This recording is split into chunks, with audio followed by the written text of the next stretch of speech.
The war that never ended. Sky above planet Vereen burned like fire, and the screams of the dying echoed across the stars. For the 70th year in a row, as the war between the Orc Empire and the Varn Dominion dragged on with no sign of peace.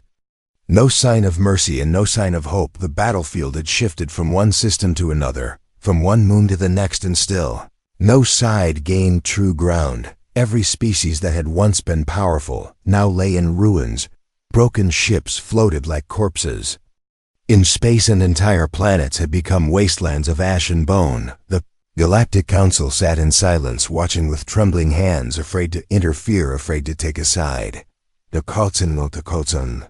War had become a cycle of madness. The Orcs sent wave after wave of brute force destroyers, crushing everything in their path, while the Varn used their twisted bioweapons that turned oceans into poison and air into knives, and still neither side gave up, because neither could afford to lose. Both sides had committed too many crimes, too many horrors to ever ask for peace. Ambassadors from neutral systems begged for a ceasefire, but the pleas were laughed at. Commanders barked orders with blood in their throats, and children were born into bunkers trained to kill.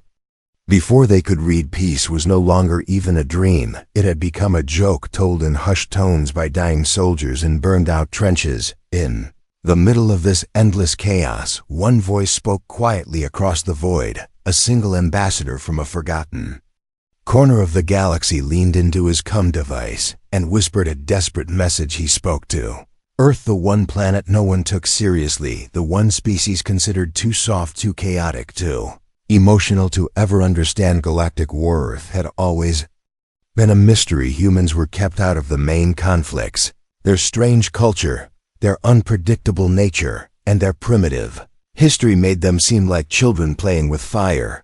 But the ambassador had seen the reports, he had heard rumors of what humans had done to each other on their own planet, and something deep inside him said this was not a species to ignore, not anymore. He sent the message, not expecting a reply, not expecting anything but silence. Then it came, one short message, sent back through the relay within seconds. Just 4 words that sent a chill through every translator system across the galaxy. We are coming now. No council meeting was called. No discussion was held. Within 20 minutes of that message, entire sectors stopped firing. Both Orc and Varn commanders paused, unsure of what they had just heard. A strange fear began to spread.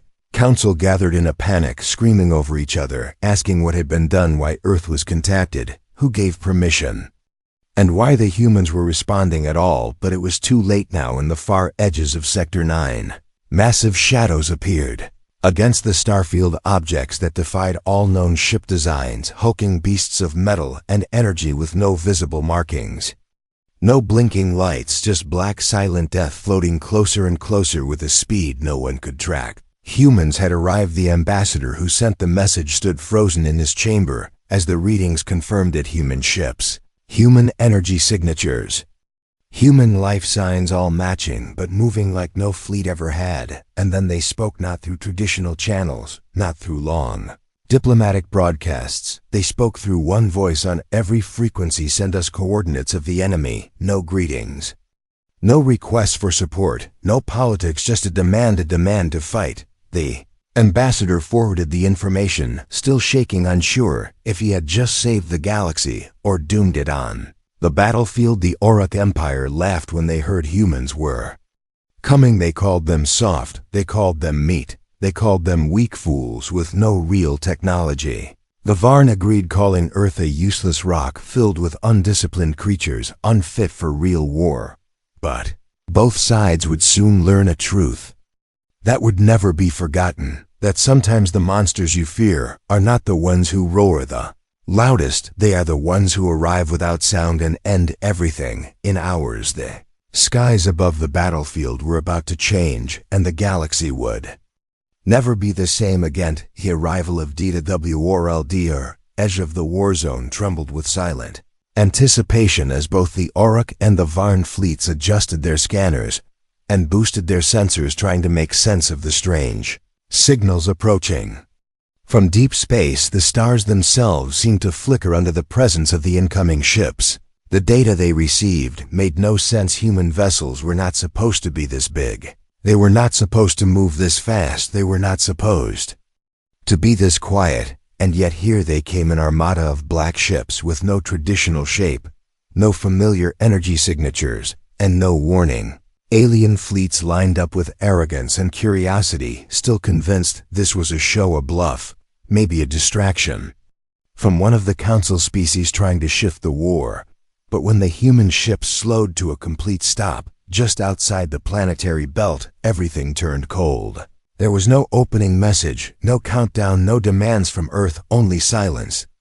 Council observers who had set up watch stations nearby tried to communicate, but received nothing but static. Then one of the larger human vessels released smaller crafts, sleek and sharp and shaped, like nothing anyone had ever seen. These ships cut through the void like they were alive. They flew without formation, without fear, without hesitation. Inside the Varn command ship, Grand General Serac sneered at the view before him, his long limbs twitching with disgust, as he turned to his advisors, telling them to prepare a broadcast. He would deliver a message to these humans himself, a warning to return to their dirt planet before they got hurt. But he never got the chance. Before the message was sent, every screen on his ship changed. Every signal was overridden by one simple image: a single human soldier standing alone, wearing black armor that looked burned and scarred, with a helmet under his arm and eyes that held no fear. Only one sentence was spoken across every channel in perfect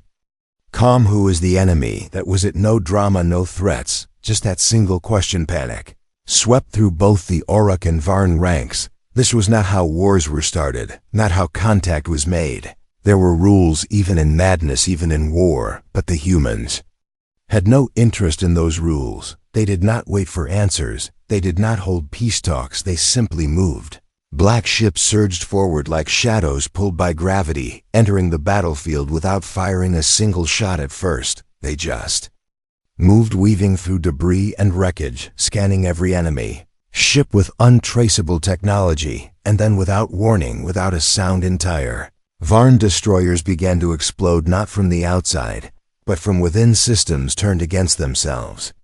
Airlocks opened and vacuum weapons misfired on their own. Kriwarok battlecruisers responded immediately, releasing volleys of plasma fire and kinetic rounds. But the human ships did not dodge.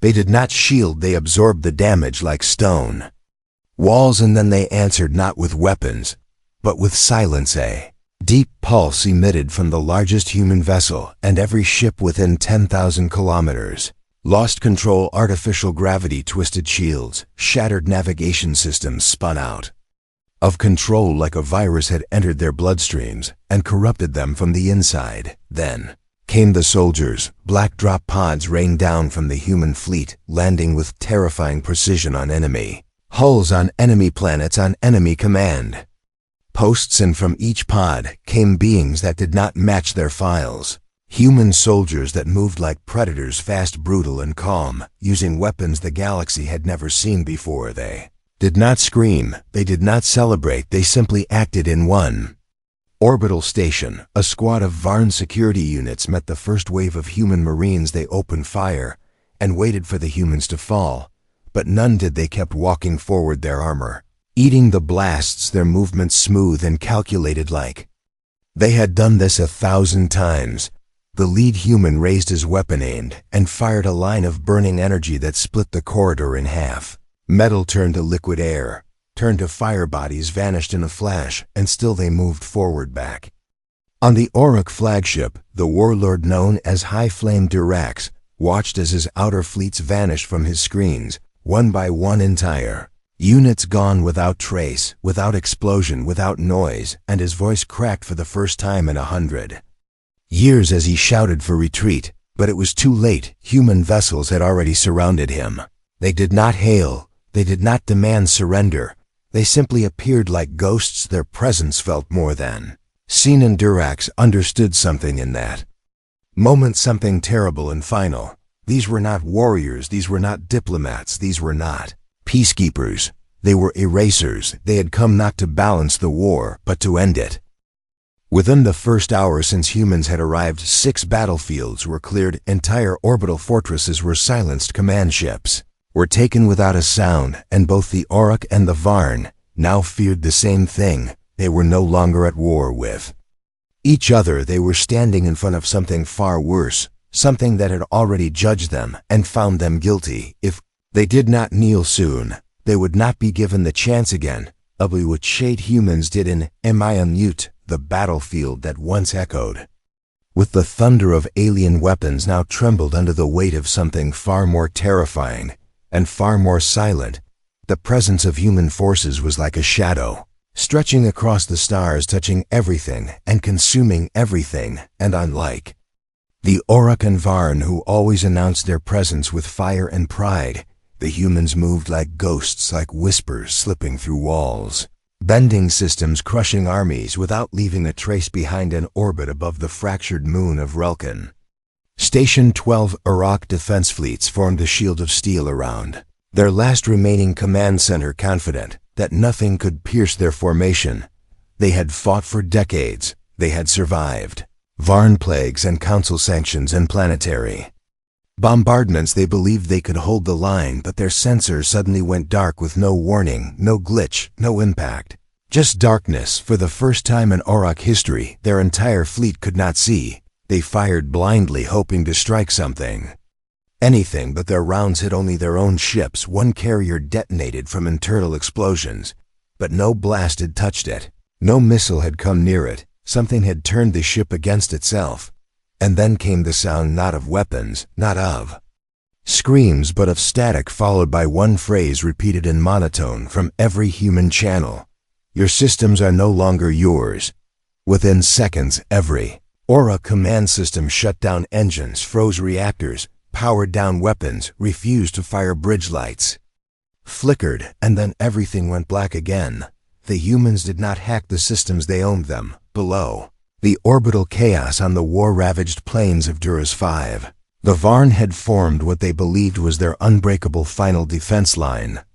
Blood Wall, as they called it, 20,000 elite soldiers, armored with adaptive tech, standing behind fortress walls grown from living rock, and beneath their feet the Varn had buried neural traps set to ignite the moment a foreign signature stepped on their soil, but none of the traps fired when the humans arrived, because the humans never touched the ground. They came from above, dropped in pods, so fast they turned the air into fire, and from the smoke rose figures that seemed more machine than flesh, tall, armored, emotionless. They moved in formations that adapted in real time, their helmets glowing with deep red lines like veins pulsing with power. The first squad of Varn charged forward, shrieking their war cries as their organic rifles twisted and fired acidic bolts, but none of the human soldiers fell. Instead, one of them raised a hand, and with a soundless burst of light, the Varn line melted away. Armor, flesh, weapon, and bone became one with the dust. The remaining Varn forces fired everything they had, but it was like trying to fight the wind. It passed through them, around them, into them, until their own bodies betrayed them. The Varn were known for their resilience, for their ability to adapt to pain and pressure, but they had never faced a force that did not play by the same rules. On the bridge of the human command ship, a female officer stood silently, her eyes reading streams of information faster than any computer around her. Other officers did not speak, they only acted. She lifted her hand, and every enemy position across 5 systems was marked with precision. Within seconds, orbital strikes fell from high atmosphere, beams of concentrated force that did not explode, but simply erased everything they touched. One Varn general who had survived 12 major campaigns fell to his knees as he watched his entire army vanish on a holographic display. He whispered to himself that these were not soldiers. These were weapons that had learned to walk. Meanwhile, on the diplomatic channel, the Galactic Council begged for updates, begged for explanation, begged for understanding. But the humans did not respond, because for them this was not war, it was cleanup.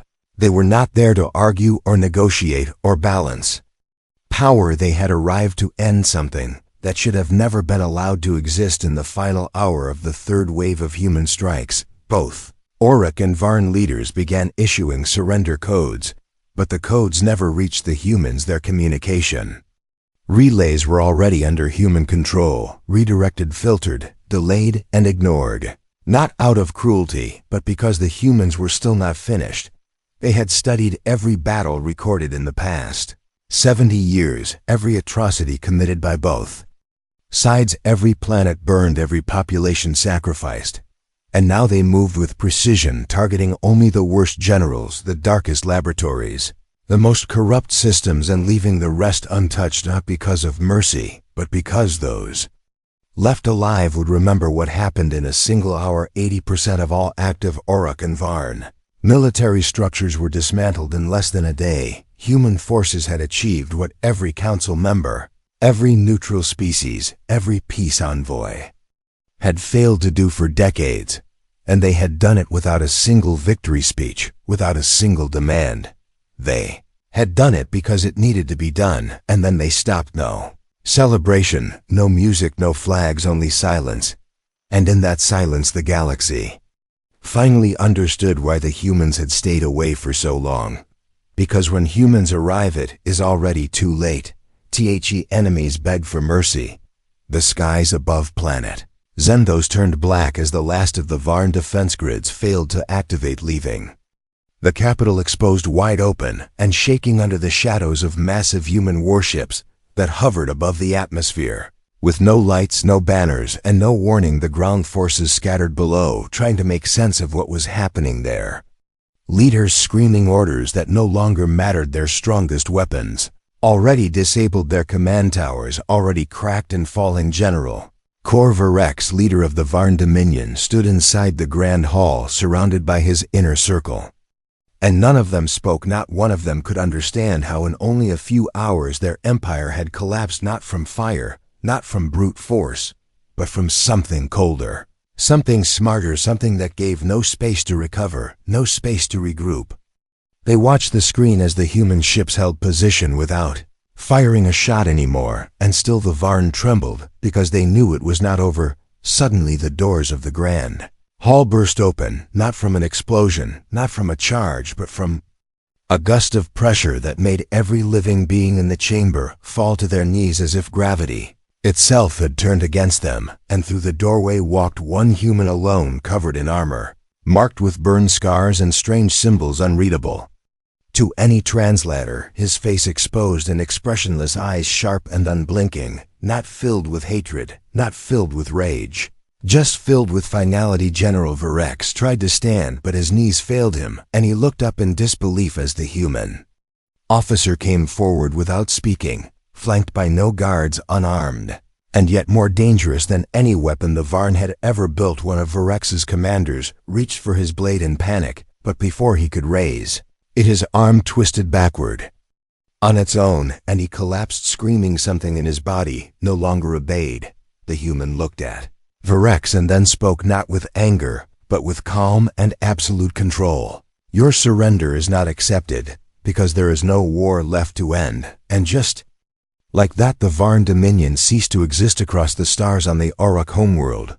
The same scene unfolded. Warlord Durax, once feared across 3 galaxies, now stood outside his own bunker, his crown shattered, his robe torn, and his face covered in blood, not from battle, but from desperation. He had fled when his fortress fell, when his last fleet burned in orbit, and now he waited on the cracked stone ground like a criminal waiting for judgment above him. Human soldiers landed silently, not in ships, not in dropships, but with glider suits that shimmered like liquid metal. They landed in perfect coordination, surrounding the fallen warlord without a word, and Durax dropped to his knees, screaming for mercy, offering information, offering resources, offering secrets, anything to stop what was coming.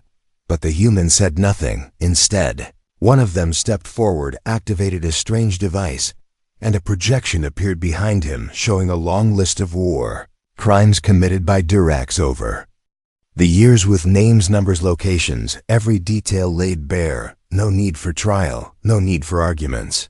The evidence was already collected, already processed, and already.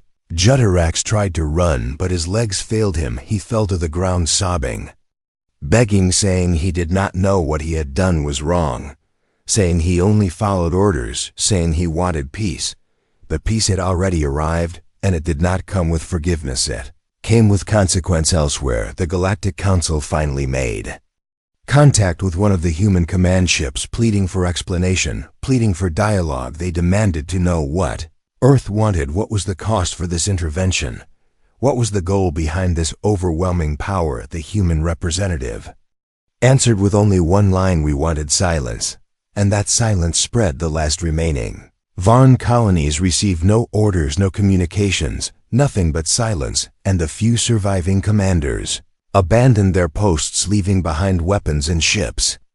Knowing that if they so much as moved, the humans would return, the Orc factories went cold, their cloning vats drained, and destroyed their warriors, either captured or turned into refugees without a cause, without a master, without a future. Peace was not signed, it was forced, and in the days that followed something stranger began to happen. The humans did not occupy, they did not install leaders, they did not strip planets of resources, they simply left, leaving behind automated drones that offered medical aid, structural support, and technology that no species had seen before. The wounded were healed, the starving were fed, and then the drones vanished too, as if they had never existed. One Orc elder whispered that this was not mercy, it was memory, because the humans wanted them to remember what had happened, remember what had been lost, and remember what had nearly destroyed them. In a dark chamber at the edge of the galaxy, a young alien scholar wrote the final entry of his historical scroll, marking the end of the longest war the universe had ever known, and at the top of the page he wrote a phrase that would become legend across generations. They begged for mercy, but it came not with words, it came with humans. Secret of human origin. The great gathering hall of the Galactic Council. The air was still thick with disbelief and silence, as representatives from hundreds of species sat frozen, watching the last transmission from the battlefield. The war that had ravaged the stars for 70 years was gone, reduced to memory in the span of a few hours, not by peace treaties or negotiations, but by a force none of them truly understood. The humans had arrived, fought, and left without planting a single flag, without claiming a single world, and now the council demanded to know how among them sat Elder Theron of the Leoran people, a race known for their wisdom and deep archives, and yet even their knowledge could not explain what they had witnessed. The way human ships moved, the way their weapons worked, the way their soldiers acted, without emotion but with terrifying purpose. It all felt wrong, not like war, but like judgment. The council voted unanimously to send an envoy to Earth, not to threaten, not to question, but to ask, to understand, and perhaps to beg that this kind of action never happen again. Humans accepted the request. Without delay, a single human general met the envoy inside a vast chamber carved into the side of a mountain. Not a hall of war, not a fortress, but a place of silence and stone, and inside it was cold, not from temperature, but from something else. The alien leaders asked why humans had waited so long to join the war, why they had not acted sooner, why they had not offered their power when the stars were burning, and the human general did not answer with pride or power, but with a story he told them of a planet called Earth, where storms rip cities apart and fire falls from the sky, where beasts once hunted humans in the night, and nature itself seemed to reject their survival. He told them that humans had built their homes beside volcanoes and deserts, that they had crossed oceans in wooden boats, that they had created weapons capable of wiping themselves out, and yet they had survived, not just survived, but evolved through pain and fire and struggle. He said that humans are not strong because they enjoy war. They are strong because they hate it, because they have seen what it does to children, what it does to dreams, what it does to futures, and because of that hate they train not to fight for glory, but to end the fight. One of the alien diplomats asked why the humans did not show anger or cruelty on the battlefield, why they acted like machines. And the general looked into the eyes of the alien and said, because we learned long ago that rage uncontrolled destroys the wrong thing, so we trained our rage to become a tool, not a curse, and when we use it to end suffering, not to create it another. Asked how the humans created weapons that disabled entire fleets without firing a single shot, the answer was chilling. He said, "We study everything we learn from every failure. We take no pride in being the strongest. We simply refuse to be the weakest, and so our technology is not made to show off. It is made to survive, to finish the threat, and then to disappear." The council members could not argue. They had seen it with their own eyes, ships that moved without energy, signatures, weapons that melted tanks, and silence drones that healed and destroyed in the same breath. One brave alien asked the question everyone else feared: if the galaxy ever turned against Earth, what would the humans do? The general did not blink. He simply said, "We would come again." Council fell into silence. In the days that followed, new records were written across every species, detailing not just the human arrival, but the nature of humanity itself, the balance of compassion and calculation, the terrifying calm with which they approached conflict, and the brutal kindness that followed after their victory on planets once shattered by war. Human drones stayed behind not to rule, but to rebuild. They helped clean the air. They stabilized crumbling infrastructure. They provided food not in exchange for resources or loyalty, but because, as one human said, no one should suffer when we have enough to give. Alien children, once taught to fear the sound of Orc war drums, now grew up in schools where human volunteers taught them mathematics, science, and history, not human history, but shared history, including the mistakes of Earth and how they survived. Thema Varn, poet, wrote a line that became sacred among the younger generation. It said, "The humans carry silence on their backs and fire in their hands, but their hearts beat with the weight of every grave they have ever seen." In secret, many leaders still feared Earth, not because of their weapons, but because of what it meant if such power chose to remain hidden for so long. What else were they hiding? What else could they become if provoked? But among the common people across the stars, Earth was no longer seen as a backwater planet. It was seen as a guardian, a force of last resort, a name whispered with awe and respect. And in the heart of Earth, beneath that cold mountain where the general once spoke, a message was etched into stone for any visitor who dared ask what humanity truly was. It said, "We are not here to conquer. We are not here to dominate. We are here because someone crossed a line, and when we arrive, it means that line is gone forever. Itu a Mayanite wise gift." In the quiet weeks that followed the war, the galaxy felt strange, not because of the silence, but because of the absence of fear. The stars, which once echoed with screams and sirens, were now calm, as if they were holding their breath, unsure if the peace would last, unsure if the humans would return, unsure if anything could ever be the same again. And then something unexpected began to happen. From the edges of human space came ships, not of war, not of metal giants, but vessels painted white, marked only with the ancient human symbol for aid. No flags, no weapons, just cargo full of supplies, medicine, tools, and technology. They landed on scorched worlds once ruled by the Varn. They docked on crumbling Orc stations, floating aimlessly above the ruins of their forgotten war. The beings that stepped out were not soldiers. They were doctors, engineers, builders, and teachers. They brought food made from Earth crops, purified water made clean by atmospheric filters, small machines that walked into shattered homes and rebuilt them piece by piece without asking for reward, without demanding loyalty. At first, the surviving populations did not understand. They thought this was manipulation, thought it was a trick from a species known only by its terrifying silence and brutal force. But then they saw something they had never seen before. The humans stayed behind to help. Where there were broken cities, humans built schools. Where there were burned fields, they planted seeds. Where there were orphans, they left caretakers who did not speak of war, but of stories of Earth, stories of survival. One human woman stood in the middle of an old Varn village, now a crater, and she read from a book not of conquest, but of ancient Earth. Poets and alien children listened with wide eyes, not because they understood every word, but because they felt the weight of those words and the peace behind them. Across the galaxy, these actions repeated, not once, not twice, but across hundreds of war zones, humans rebuilding places they had never known, helping people they had never met, all while refusing to take credit.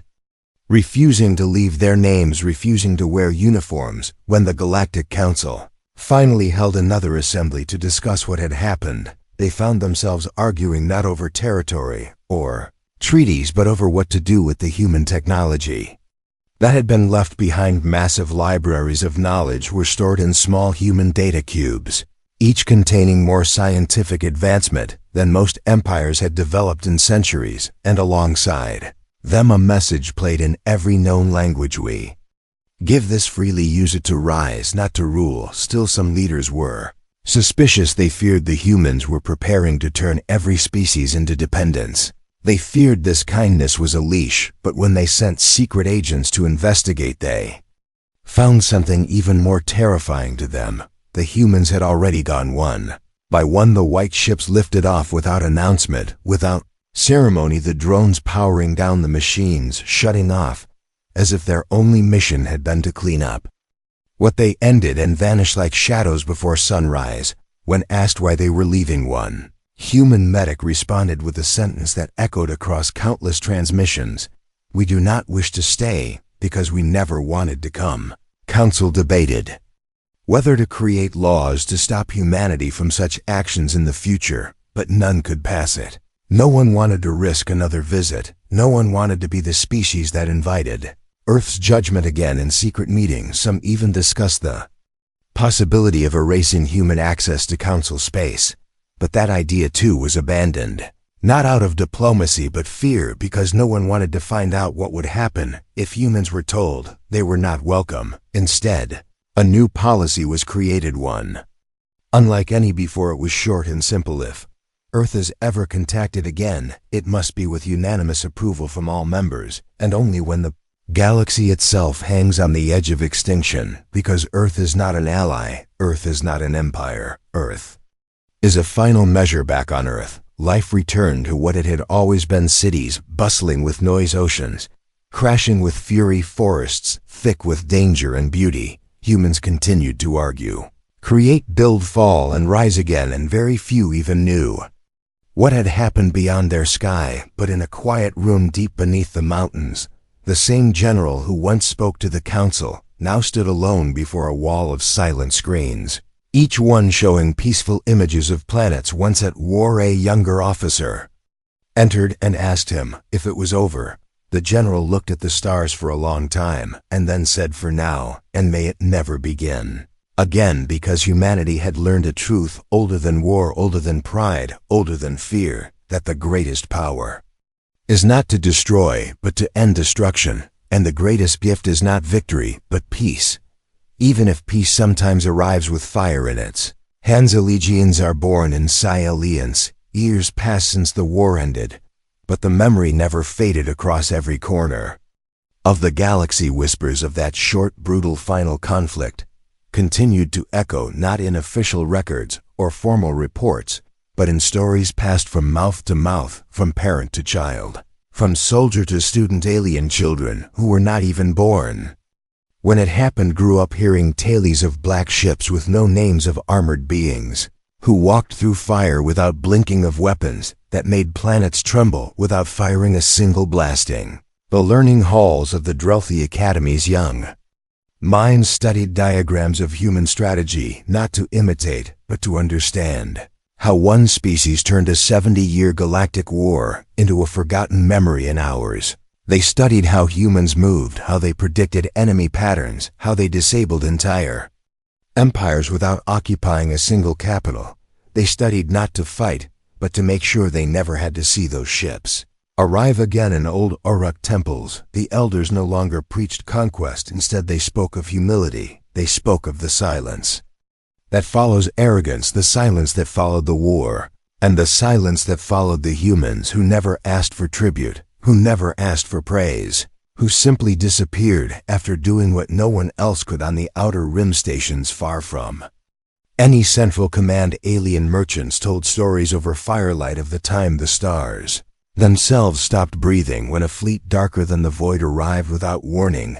They told of how the humans asked only one question before ending the War, and how that question still haunted the council to this day. Who was the enemy? The council itself changed forever. The great hall that once rang with political screams now held deeper voices, voices that understood the cost of chaos, voices that remembered what it took to make humans move and what it would cost to make them move again. Statues were not built in honor of humans. No monuments were raised because no image could capture what they truly were. They did not stay long enough to be known. They did not speak enough to be understood. They came, they saw, and they left, leaving behind not symbols, but silence. And in that silence, the galaxy found something it had not known for generations: peace. Not every species trusted it, not every leader believed it would last, but no one dared to challenge it, because deep inside every council chamber, deep inside every war room, every diplomat and general and soldier knew one thing: the humans were still watching. On Earth, the story was different. People lived their lives unaware of the fear they had caused in the stars, unaware of the children who drew pictures of black armor and burning eyes, unaware that their soldiers were seen as myths, legends, beings of balance and wrath. A young human child once asked her grandfather, a retired Marine, what really happened out there among the stars. He looked at her with eyes older than time and said, "We did what had to be done, because no one else could, and then we came home and hoped no one would make us do it again." And that was how most humans felt. They did not see themselves as saviors or monsters. They saw themselves as protectors of last resort, hand that closes the final door when all others have failed. The answer to a question that should never be asked. Back in the stars, a new generation rose, one that had never held a weapon, never known hunger, never watched their skies burn with enemy fire. They grew up under rebuilt homes, powered by human tech, cared for by old drones, still humming softly at night, still glowing with silent warmth. They asked their teachers who the humans really were, what they really wanted. The answer was always the same: they wanted peace.